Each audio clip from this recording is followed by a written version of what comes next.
For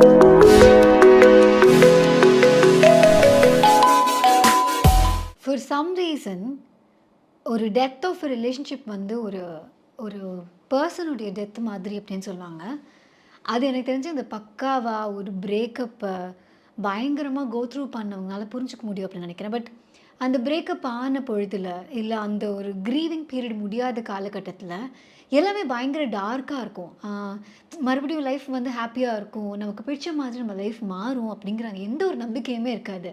in fact நான் இந்த மாதிரியான ஒரு பிரேக்கப் கோ த்ரூ பண்ணிருக்கும்போது என்கிட்ட நிறைய பேர் சொன்னாங்க, எதுக்கு இவ்வளோ யோசிக்கிற, இட்ஸ் ஓவர், இதுலேருந்து வெளியில் வந்துடலாம், எப்படியுமே வந்து நீ அந்த ரிலேஷன்ஷிப்பில் 100% ஹாப்பியாக இருக்கல, இவ்வளவு சொல்லியுமே சம்வேர் அது வெளியில் வர்றதுக்கும் கில்ட்டியாகவும் இருந்தது. அண்ட் வெளியில் வந்ததுக்கப்புறமும் ஃபார் ஸோ லாங் எனக்கு என்னமோ எல்லாமே முடிஞ்சு போச்சு, இவ்வளோதான் லைஃபு, எல்லா பியூட்டிஃபுல்லான மொமெண்ட்ஸ் எல்லாமே முடிஞ்சு போச்சு, இதுக்கப்புறம் எப்படி லைஃப் முன்ன மாதிரி இருக்கும் அப்படிங்கிற அந்த ஒரு கேள்வியோடையே வந்து ரொம்ப நாள் நான் ட்ராவல் பண்ணேன். அப்புறம் it took a long time that அந்த மாதிரியான அந்த ஸ்ட்ராங் ஃபீலிங்ஸ்லாம் கொஞ்சம் கொஞ்சமாக கம்மியாகிறதுக்கு. லுக்கிங் பேக் என்னோட இது ஒரு ஜேர்னல் நான் வந்து இதை வச்சுருந்தேன். எனக்கு வந்து இது அந்த ரைட், ஒரு ஒரு ரிலேஷன்ஷிப்பில் வந்து நம்ம ரொம்ப ஸ்ட்ராங்காக பயங்கரமாக இருக்கிற பீரியட் தாண்டி சம்வேர் கண்டினியூவஸாக சண்டை, the other person is saying நீ என் வாழ்க்கையில் வேணாம், அந்த மாதிரி வந்து நம்மளை வேணான்னு சொல்லும்போது அந்த கடைசி அந்த ஃபியூ வீக்ஸ் ஒரு மந்த்ஸ் அந்த ஒரு குவெஷனபிள் ரிலேஷன்ஷிப்பில் இருப்போம் இல்லையா, இது நிலைக்குமா, இது நீடிக்குமா, இது இருக்குமா, அவங்களுக்கு நிஜமாகவே நம்மளை பிடிக்குமா, நம்ம இப்படி பைத்தியமாக இருக்கோம், ஏன் நம்மளால் அவங்கள மாதிரி ஈஸியாக மூவ் ஆன் பண்ண முடியல, அந்த மாதிரியான கேள்விகளோடு இருக்கக்கூடிய அந்த பீரியடில் வந்து நான் இந்த டைரி எல்லா இடத்துக்கும் தூக்கிட்டு போயிட்டு இருந்தேன். ஷூட்டிங்ஸ்க்கு தூக்கிட்டு போயிருக்கேன், பீச்சுக்கு போனால் தூக்கிட்டு போயிருக்கேன். நாங்கள் 2 பேரும் ஸ்பெண்ட் பண்ண நிறைய இடத்துக்கு நான் போகும்போதெல்லாம் வந்து இந்த டைரியை தூக்கிட்டு போயிருக்கேன். அதுலேருந்து ஒரு சில பேஜஸ் நான் வந்து படிக்கணும், காமிக்கணும்னு ஆசைப்படுறேன். ஒன்லி டு ஷோ இந்த மாதிரி சிமிலரான ஒரு சிச்சுவேஷனில் யாராவது இருக்கீங்க அப்படின்னா, இதை தாண்டி லைஃப் வந்து இன்னும் பியூட்டிஃபுல்லாக மாறுறதுக்கான சான்சஸ் இருக்குது அப்படிங்கிறத தாண்டியும் இந்த மாதிரி இருக்கிறது இட் இஸ் வெரி ஓகே அப்படின்னா, லைக் அந்த பீரியடில் if you going through something, யாராவது ஒருத்தங்க நீ ஓவராக ஃபீல் பண்ணுற, இதில் இவ்வளோ ஃபீல் பண்ணுறதுக்கு எதுவுமே இல்லை, லைஃப்பில் எவ்வளோ விஷயங்கள் இருக்குது, அந்த மாதிரிலாம் சமாதானப்படுத்தினாலும் இந்த மொமெண்ட்டில் அது வலிக்குதுன்னா அது வலிக்குது தான். ஸோ எனக்கு வலிச்சப்போ நான் எழுதின விஷயங்கள் இப்போ படித்து பார்க்கும்போது நல்ல வேலை இதெல்லாம் நான் எழுதினேன் அப்படின்னே தோணுது. ஏன்னா இப்போ படித்து பார்க்கும்போது தான் இருக்குது, அப்பா இது இவ்வளோ தாண்டி வந்தோமா அப்படின்னு. ஆல்சோ இந்த மாதிரி பீரியடில் வந்து நம்ம பயங்கர லோவாக நெகட்டிவாக இருக்கும்போது நம்ம பார்க்குற விஷயங்கள், கேட்குற விஷயங்களும் அப்படி இருக்கணும்னு அவசியம் இல்லை. இன்கேஸ் நீங்கள் இந்த மாதிரியான ஒரு சிச்சுவேஷன் இருக்கீங்க அப்படின்னா, there is this book called option B அப்படின்னு சொல்லிட்டு ஷெரில் அப்படிங்கிறவங்க எழுதியிருப்பாங்க. ஷெரில் அண்ட் ஆடம் கிராண்ட் அப்படிங்கிற 2 பேர் வந்து எழுதியிருப்பாங்க அவங்க ஒரு புக்கு. ஸோ அந்த புக்கு நீங்கள் வந்து படிக்கிறது உங்களுக்கு டைம் இல்லைனாலும் பரவாயில்ல, குக்கு எஃப்எம்மில் இது வந்து நீங்கள் ஆடியோ சம்மரியாக கூட கேட்கலாம். அண்ட் குக்கு எஃப்எம் நீங்கள் யூஸ் பண்ண போகிறீங்க அப்படின்னா, எஸ்பெஷலி இந்த பொங்கல் டைமில் 14, 15, 16 இதுக்குள்ளே நீங்கள் வந்து ஒரு ஆஃபர் நீங்கள் எடுத்துக்கலாம்.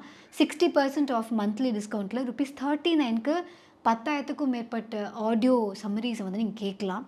ஸோ எனக்கு வந்து books whenever I felt low அப்போல்லாம் வந்து ஹெல்ப் பண்ணியிருக்கேன். ஸோ குக்கு எஃப்எம் ஆப் உங்களுக்கு வேணும் அப்படின்னா அந்த லிங்க் கீழே இருக்குது, அதை கிளிக் பண்ணி நீங்கள் இந்த ஆப்பை டவுன்லோட் பண்ணிக்கலாம். பொங்கல் 60 அப்படின்னு இந்த கோட் யூஸ் பண்ணிங்கன்னா மந்த்லி டிஸ்கவுண்ட் 60% ஆஃபரில் ₹39க்கு you can listen to unlimited audio books. 10,000க்கு மேலே ஆடியோ புக்ஸ், அதில் ஆடியோ சம்மரிஸ் நிறையா இருக்குது. ஸோ அதாவது தேவையில்லாத விஷயத்தை டெலிட் பண்ணு இந்த இடத்துல ஃபோன்லேருந்து, இந்த பழைய மெமரிஸ் கிண்டில் பண்ணுற இந்த ஃபோட்டோஸு, வீடியோஸு அதெல்லாத்தையும் தூக்கிட்டு இந்த மாதிரி நல்ல விஷயங்களால் இன்ஸ்டால் பண்ணி அது மூலமாக ஒரு பாசிட்டிவிட்டி நீங்கள் இது பண்ணிக்கலாம். ஆனால் பாசிட்டிவிட்டியை தேடுறேன் அப்படின்னு சொல்லிட்டு நெகட்டிவ் எமோஷன்ஸை நீங்கள் அவாய்ட் பண்ணணுன்னு அவசியம் இல்லை. You feel it, but feel பண்ணுற டயத்தை தவிர மற்ற டைமில் go for something really positive. 9th October எழுதியிருக்கேன் இந்த மாதிரி. I had the most beautiful sunrise on 20th Feb. And he was with me during that surreal moment. That was when we clicked our first picture together. He was wearing that same track pant which I had worn, roamed around. நீ இல்லாமல் கவிதையும் இசையும் சுவையே தராதே. அதுக்கப்புறம் நான் பாட்டெலாம் ரசித்து கூட கேட்டதில்லைன்னு நினைக்கிறேன். 2 minutes to sunrise, 5:57 AM. Missing him terribly. அவன் ஞாபகமே இந்த ரிங் தான் இருக்குது. Kissing the ring as I get the glimpse of the sun. How I wish to wake up to that face every day. I'd want to watch every sunrise with him. He said, let's go around India, watch sunrise, sunset from all those places. இப்போ சென்னையில் sunrise பார்க்கவே அவன் கூட இல்லை. நிம்மதியாக அவன் வீட்டில் தூங்கிட்டு இருப்பான் without realizing how much someone is missing him terribly by the shore. The sun has arrived, but he hasn't. இது இங்கே எழுதும்போது ஐடி தான் எழுதியிருப்பேன். இப்போ படிக்கும்போது இப்போலாம் நம்ம ஃபீல் பண்ணுமா அப்படிங்கிற மாதிரி இருக்குது. அண்ட் நிறையா எழுதியிருக்கேன். அதுக்கப்புறம் அதே மாதம் கடைசியில், though I know he's not the right one for me and this breakup was fair, I feel his thoughts are haunting me. How badly I want someone to hold me and assure me that everything's going to be okay. Though my friends keep telling me, adu pattala. I want someone to be with me now very badly. This heaviness in my heart is killing me. Why the hell did I go and search for her profile? Why do I feel bad for him choosing her over me? Why did he go for her? Just because she's beautiful? Then how could I trust him? Doesn't it show that he doesn't love me? Maybe it hurts because I was so much in love with someone who was just enjoying my presence. It hurts to have prioritized him above everyone when all he needed was to have a fling with me.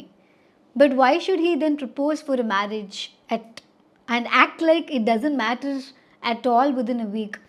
What was he actually thinking about me? Just toying with my emotions? Maybe it hurts because I loved him truly. Expecting him to feel the same way is just bullshit. This suffering hurts like hell. Actually ரொம்ப question, அதாவது 1008 கொஸ்டின்ஸோட நமக்கு வந்து ஒரு ரிலேஷன்ஷிப்பில் do we really mean to somebody. And I think இந்த ஒரு ஆனந்தியோடு எனக்கு வந்து இன்னும் ஒரு மெமரி இன்னும் ஸ்ட்ராங்காக இருக்குது.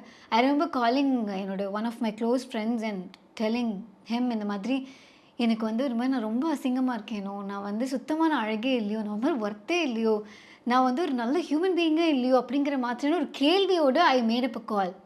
இப்போ யோசிச்சு பார்க்கும்போது எனக்கு தோணுது, that person left me for any reason. என்ன ரீசனாக வேணால் இருக்கலாம், நான் சொன்ன ரீசனுக்காக கூட இருக்கலாம். பட் அது ஏன் நம்ம பிலீவ் பண்ணணும், ஏன் அதை நம்ம நம்புகிறோம்? But that is what a relationship will do to you in the initial stage. அது பிரேக்கப் ஆகிற புதுசில், அந்த ரிலேஷன்ஷிப்லேருந்து நம்ம வெளில வர புதுசில் நம்மளை அதிகமாக கொஸ்டின் பண்ணிட்டே இருப்போம். நம்ம ஏன் இப்படி இருந்தோம், ஒருவேளை நம்ம இதை பண்ணாமல் இருந்தால், ஒருவேளை நம்ம இதை சொல்லாமல் இருந்தால், ஒருவேளை நம்ம இப்படி பேசாமல் இருந்திருந்தா, ஒருவேளை நம்ம இப்படி இருந்தால் அப்படி இருந்தால் ரிலேஷன்ஷிப் ஒர்க் அவுட் ஆயிருக்குமோ அப்படின்னு ஒரு டவுட்டோடையே தான் இருக்கணும். But if the other person is not ready to work it out, நம்ம என்ன பண்ணியிருந்தாலும் கிளைமேக்ஸ் இதுவாக தான் இருக்க போகுது. ஸோ அதை ரியலைஸ் பண்ணுறதுக்கு it is going to take some time. But if you are going through இந்த மாதிரியான ஒரு சுச்சுவேஷன், ஃபுல்லாக இங்கிலீஷ்லேயே எழுதியிருக்கேன், நல்ல தமிழில் வரிகள் மட்டும் வருது, பாடல் வரிகள் மட்டும், பட் நிறைய இங்கிலீஷில் எழுதியிருக்கேன். பட் ஐ கேன் ஸ்டில் சே அந்த ஒரு பீரியட் வந்து பயங்கர ஹோப்லெஸ்ஸாக இருந்த ஒரு தருணம். எனக்கு என் மேலே நம்பிக்கை இல்லை. என்னை சுற்றி இருக்க ஃப்ரெண்ட்ஸ் வந்து என்ன தான் கைப்பிடிச்சி அவ்வளோ ஆறுதல் சொன்னாலும் இதில் எழுதியிருக்கிறத பார்த்தா எனக்கு இது எதுவுமே பத்தலை. எனக்கு தெரிஞ்சு I was waiting for that one person to come and tell me, Ananthi it's not your fault, ஆனால் இட்ஸ் நாட் ஒர்க்கிங் அப்படிங்கிற ஒரு க்ளோஷருக்காக ஐ வாஸ் வெயிட்டிங். நம்மள பல பேர் வந்து ஒரு க்ளோஷர் அவங்க கொடுத்தா நம்மளால் மூவ் ஆன் பண்ண முடியும் அப்படின்னு நம்புகிறோம். அது ஏன்னா எந்த ஒரு ரிலேஷன்ஷிப் இருந்தாலுமே அந்த ரிலேஷன்ஷிப்பில் நம்ம எப்படி இருந்தோம், அதில் நம்ம என்ன தப்பு பண்ணினோம், அதில் மற்றவங்க பண்ண தப்பு என்ன, இந்த புரிதலோடு தான் நம்ம லைஃப்பில் அடுத்த ஸ்டெப்பில் போவோம், லைக் அடுத்த ரிலேஷன்ஷிப்குள்ளேயும் போவோம். ஸோ இங்கே ஒரு கிளாரிட்டி கிடைக்காம, ஒரு க்ளோஷர் கிடைக்காம அடுத்த ஒரு ரிலேஷன்ஷிப்பில் நம்மளால ஸ்ட்ராங்காக அடியெடுத்து வைக்கிறது அப்படிங்கிறது ரொம்ப கஷ்டம். ஏன்னா இவ்வளோ கொஸ்டின்ஸோட அடுத்த ஒரு ரிலேஷன்ஷிப் நான் போகிறேன்னா எனக்கு எம்எல்ஏ நம்பிக்கை இல்லை. நான் ஏன் இப்படி இருக்கேன், ஏன் இப்போ அந்த பையன் இன்னொரு பொண்ணை சூஸ் பண்ணிட்டான் அப்படின்னா it's a clear signal that I didn't mean a lot to him. But that doesn't mean that I am anywhere less, இல்லையா? பட் அந்த ஒரு அண்டர்ஸ்டாண்டிங் அப்போ வரதே கிடையாது. ஸோ இந்த க்ளோஷருக்காக வெயிட் பண்ணுற ஒவ்வொருத்தங்களுக்கும் தான் இந்த பர்டிகுலர் வீடியோ. க்ளோஷருங்கிறது இன்னொரு பர்சன் நமக்காக கொடுக்கறது இல்லை, நம்ம நமக்காக கொடுத்துக்கிறது தான். அவங்க எந்த காரணத்துக்கானாலும் வாக் அவுட் பண்ணிட்டு போகட்டும். How do we move on from here?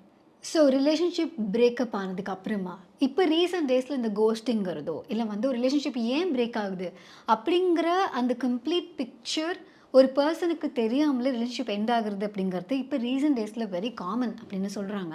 In that case உங்களுக்கு ஒரு க்ளோஷர் கிடைக்கல. ஏன் அந்த பர்சன் உங்களை விட்டு போனாங்க? ஏன் இந்த ரிலேஷன்ஷிப் பிரேக் ஆச்சு? அப்படிங்கிற எந்த ஒரு காரணமே இல்லை அப்படின்னா, எப்படி இதுக்கான க்ளோஷரை ஃபைண்ட் பண்ணுறது? எப்படி இங்கேருந்து மூவ் ஆன் பண்ணுறது? நம்பர் 1 விஷயம், எந்த ஒரு ரிலேஷன்ஷிப்புடைய க்ளோஷருமே 2 பேர்கிட்டயும் தான் இருக்குது. ஸோ அந்த இன்னொருத்தவங்க தான் இதுக்கான சாவியை கொடுத்து இது க்ளோஸ் பண்ணணும் அப்படிங்கிற எந்த ஒரு அவசியமும் கிடையாது. த க்ளோஷர் ஸ்டார்ட்ஸ் வித் யூ. அது எப்படி? அக்செப்டிங் இந்த ரிலேஷன்ஷிப் இஸ் ஓவர். யார் பண்ண தப்போ இல்லை எல்லாமே கரெக்டாக பண்ணி தான் இது உடஞ்சிருக்கோ, அது எதுவுமே கிடையாது. எல்லா இடத்துலையுமே நம்ம வந்து ஒன்று ஃபேராக இருக்கணும் அப்படின்னு ஒன்று ஆசைப்படுவோம். ஆனால் இது ரொம்ப ஃபிலாசபிக்கலாக யோசிக்கணும் அப்படின்னா, the entire universe doesn't follow ஒரு ஒரு ஹார்ட் அண்ட் ஃபாஸ்ட் ரூல் கிடையாது. எல்லாமே by chance, by accidents it happen. இந்த உலகமே ஒரு ஆக்சிடென்ட்னால உருவாக்கப்பட்டது அப்படின்னா, லைக் இதே மாதிரி ஒரு எர்த் இன்னொரு இடத்துல கண்டுபிடிக்க முடியாது அப்படிங்கிற மாதிரி சொல்கிறாங்க. அந்த டைஸ் மாதிரி சொல்லுவாங்க. ஸோ அந்த டைஸில் 6 விழுறதும் 5 விழுறதும் 3 விழுறதும் இட் இஸ் ஆல் ஆக்சிடென்டல் அப்படிங்கிற மாதிரி இந்த ரிலேஷன்ஷிப் நீங்கள் அவங்கள மீட் பண்ணது அந்த ஒரு தருணம் எல்லாமே ஆக்சிடென்டல் தான். அண்ட் அதே மாதிரி தான் அந்த பிரேக்கப்பும் கூட. ஸோ இதில் ஒரு ஃபேர் கேம் இருக்கணும், இது ஒரு நியாயம் கிடைக்கணும் அப்படின்னா தெர் இஸ் நோ நியாயம். Life is not always fair and that is the fact. 2வது விஷயம், உங்களை சுற்றி இருக்க ஒவ்வொருத்தவங்களும் சொல்கிற மாதிரி லைஃப் பயங்கர பெட்டராக மாறும், பியூட்டிஃபுல்லான மூமெண்ட்ஸ் எல்லாமே காத்திருக்கு. பட் இது எல்லாத்துக்குமே நேரம் இருக்குது. இப்போ நீங்கள் கோ த்ரூ பண்ணுற அந்த ஃபீலிங்கை முழுமையாக நீங்கள் கோ த்ரூ பண்ணி பக்காவான க்ரீவிங்லாம் முடிச்சதுக்கப்புறம் ஒரு டைம் பீரியடுக்கு அப்புறமா there will come a point where you will think, எந்த காரணத்துக்காக அவங்க விட்டுட்டு போயிருந்தா என்ன இப்போது, ஸோ வாட், எனக்கு அந்த க்ளோஷர் தேவையில்லை அப்படிங்கிற அந்த அக்செப்டன்ஸ் கண்டிப்பாக உங்களுக்கு வரும். ஆனால் அது வரக்கூடியதுக்கு கொஞ்சம் நேரம் எடுக்கும். அது வரைக்கும் பொறுமையாக இருக்கிறதுங்கிறது அவசியம். ஏன் என்னால் இருக்க முடியல, ஏன் அவங்க தோட்டம் இருக்க, ஏன் அவங்க அப்படி பண்ணாங்க, ஒருவேளை இப்படி இருக்குமோ, இதை அவங்க யோசிச்சுட்டு இருப்பாங்களா, இப்போ அவங்க என்னை பற்றி நினச்சிட்டு இருப்பாங்களா, இப்போ அவங்க சோஷியல் மீடியாவில் என்ன பண்ணுறாங்க, இந்த மாதிரி 1008 கேள்விகள் அந்த க்ளோஷர் கிடைக்கிற வரைக்கும் உங்களுக்கு இருக்கும்னு நினைப்பீங்க. பட் க்ளோஷர் கிடைக்கிற வரைக்கும் இல்லை, இந்த கேள்விகள் இருந்து அந்த கேள்விகளோடு நீங்கள் வாழ்ந்து வந்து there will come a point where அந்த கொஸ்டின்ஸ் எல்லாம் காணாமல் போயிடும். க்ளோஷர் வந்திருக்காது, but you will be okay with it. So இந்த க்ளோஷர் இல்லாமல் மூவ் ஆன் பண்ணுறது அப்படிங்கிறது இட்ஸ் நாட் ஈஸி, ஆனால் it's not impossible also. So அதுக்கு வேறு என்னென்ன வழிகள் இருக்குது அப்படிங்கிறத வந்து ஒரு ஆர்டிக்கலில் நான் படித்தேன், வேறு ஒரு புக் தேடும்போது. ஸோ இந்த ஆர்டிக்கலுக்கான லிங்க் கீழே இருக்குது. ஆப்ஷன் பின்னு ஒரு புக் இருக்குது. அது வந்து இப்போ நம்ம இந்த மாதிரியான ஒரு பீரியடில் இருக்கோம், ஒரு போஸ்ட் பிரேக்கப்போ இல்லை ஒரு போஸ்ட் டெத் ஆஃப் லவ்ட் ஒன்னோ இல்லை ஒரு போஸ்ட் எனி ட்ராமேட்டிக் ஈவெண்ட்டோ, ஒரு குழந்தை இழக்கிறது, இந்த மாதிரி எந்த ஒரு மொமெண்ட் இருந்தாலுமே அதுக்கப்புறம் லைஃப் எப்படி நம்ம ஹேண்டில் பண்ணுறது அப்படிங்கிறதுக்கு தான் ஆப்ஷன் பின்னு புக்கு. குக்கு எஃப்எம்மில் நீங்கள் ஆடியோ புக்காக கேட்கணும் இல்லை சம்மரியாக கேட்கணும்னா அதுக்கான லிங்க் கீழே இருக்குது. இல்லை நீங்கள் அந்த புக்கை வாங்கி படிக்கணும்னா நான் இனிமேல் தான் படிக்க போகிறேன்.